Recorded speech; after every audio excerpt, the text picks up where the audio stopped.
ফেরাউনের ঘরে একজন দাসী ছিলেন। একদিন তিনি ফেরাউনের মেয়ের মাথার চুল আশ্রিয়ে দিয়েছিলেন। চিরুনিটা ভুল করে মাটিতে পড়ে গিয়েছিল। তখন তিনি ওঠানোর সময় বললেন বিসমিল্লাহ। ফেরাউনের মেয়ে সেটা শুনে ফেলে আর জিজ্ঞাসা করলো, তুমি এটা কি বলেছো? তখন দাসী বলল, আমার আর আপনার পিতার রব একমাত্র আল্লাহ। এটা শুনে ফেরাউন অনেক রাগ হলো, একটা দরবার ডাকলো আর সেই দরবারে দাসীকে হাজির করা হলো। তাকে জিজ্ঞাসা করা হলো, তোর কি আমাকে ছাড়াও কোনো রব আছে?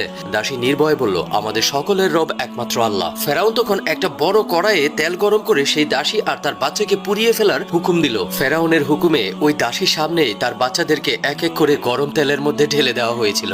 সবশেষে ছিল তার কোলে 5-6 মাসের বাচ্চা, যে বাচ্চাটাকে সে অনেক বেশি ভালোবাসতো। বাচ্চাটাকে বাঁচানোর জন্য সে পিছুপা হচ্ছিল, কিন্তু আল্লাহর কুদরতি জবান হঠাৎ করে বাচ্চার মুখে চলে আসে, আম্মাজান নির্ভয়ে এখানে ঝাঁপ দিন, নিঃসন্দেহে দুনিয়ার আযাব আখিরাতের আযাবের চাইতে অনেক কম। আর সেই দাসী আগুনে ঝাঁপ দিয়ে দেয়। আল্লাহ আমাদের সত্যিকারের ঈমানদার হওয়ার তৌফিক দান করুন, আমিন।